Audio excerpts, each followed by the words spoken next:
Wedge-soled boots are extremely comfortable, they're very supportive, but they do wear out pretty quickly and they can get super slippery. That being said, I do have the solution so that you can get the comfort and the support of a wedge sole with the traction and the durability of a rubber sole.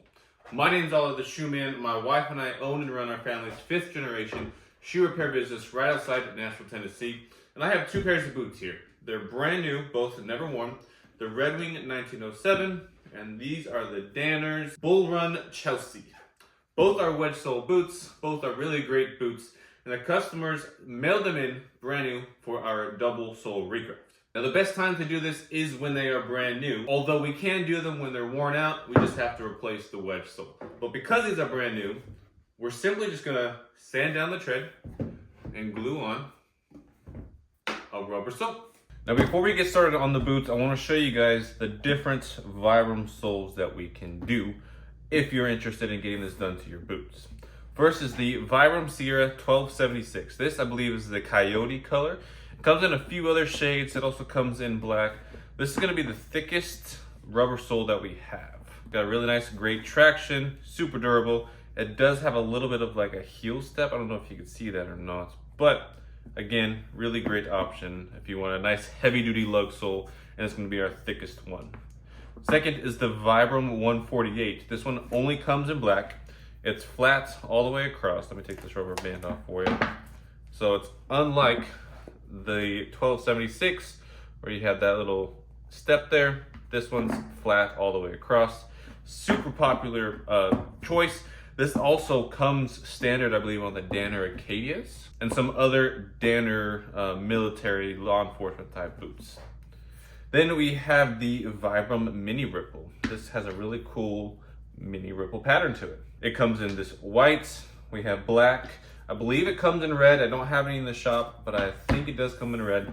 And this really cool one is a green camo sole. So that's really cool. Then the next one is kind of our lowest profile sole. This is the Vibram Elvis. This one comes in black, tan, and white. And the main difference between all of these is just the thickness and the tread pattern.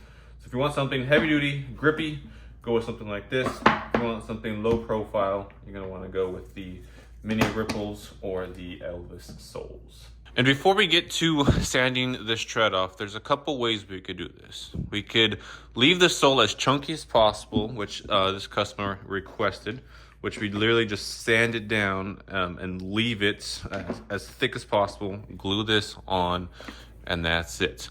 If you don't want it super chunky, what we can do is, well, one option, we can measure, right, how far that is.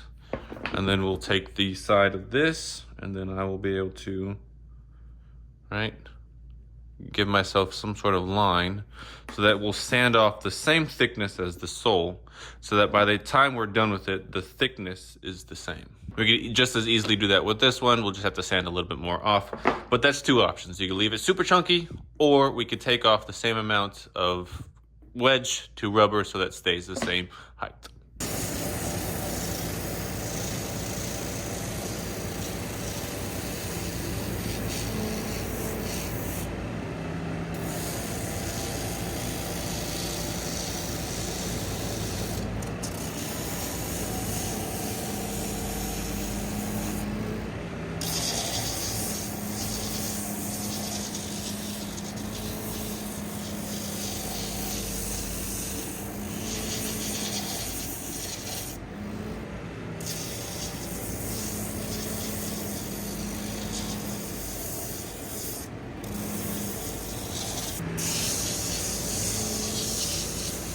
So we got the bottoms sanded. So you can see I get a lot of stuff all over me.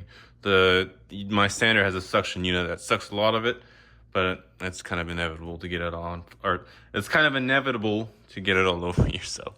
But the point I'm trying to get here to show you is that when you're doing this, if you're doing this like a cobbler, you want to make sure the back's lined up. So I'm matching up those brown midsoles, and you can see it's almost spot on. This one right here, where my pinky is, it's just a tad thicker. So I hit that one more time with the sander, We'll check the toes. Line the toes up. Oh, if I could do that. It's harder than it looks. But the toes look good. And lastly, what I want to check is make sure it's the kind of the same thickness, right? All the way from the back to the front, and it matches. And it's nice and flat on both sides. So I'm gonna touch up the heel, and then we'll be able to glue the soles on. Now it's just as simple as lining up the sole. We want one, this logo centered, and two, we want an even amount of space of this white section here. Move that back there. All right. So I do this, that way I can guarantee the logo is centered up. All right. There we go. And of course I didn't grab my hammer. Here we go.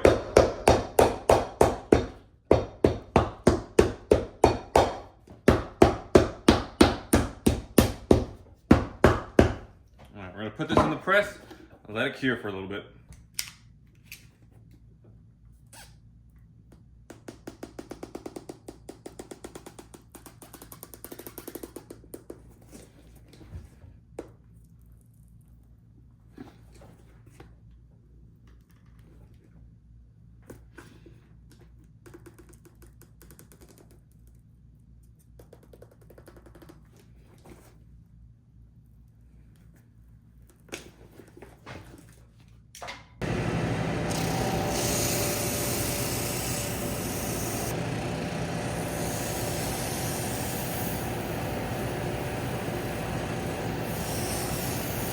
Alrighty, and it's really that simple.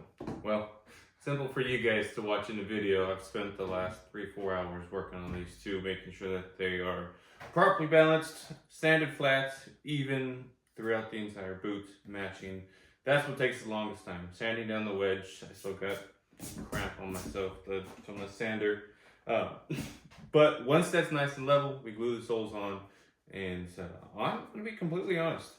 These Danners, I don't know how well these soles are going to look like on them, but I actually love them. I love the look of these 1907s, don't get me wrong. These are 1907s. I'm wearing the pair right now. Mine don't look like that, but I'm doing a review series on them. In about a month or two, I'll do a second part review where I'll take them completely apart, show you guys what's on the inside. But anyway, in that review video, the first part, I talk about doing a double sole where we sand the bottom, glue the soles on, and this is a great example of that. The white matches the white. The tan, again, I didn't know how well the colors were going to look, but my goodness, it seems like it goes exactly with it, like the boot was made that way from the manufacturer, which is my goal, to make it look like that, but the colors just lined up perfectly with these boots. Now, if you are curious, I did charge $140 per pair to do this. So it's $140, and that includes pretty much every single sole I showed you earlier in the video. You get to pick whichever sole you want. If you don't have a local cobbler you trust, you can get this done. You're welcome to mail your shoes out to me. Both of these were mailed in. They'll get these shipped out back to their owners here soon. So if you have any questions about getting this done, you want to send them in to me, my contact information will be down below. Give me a call or a text. I'll be happy to help. And make sure to like and subscribe for more boots content just like this. And I will see you guys next week. God bless you.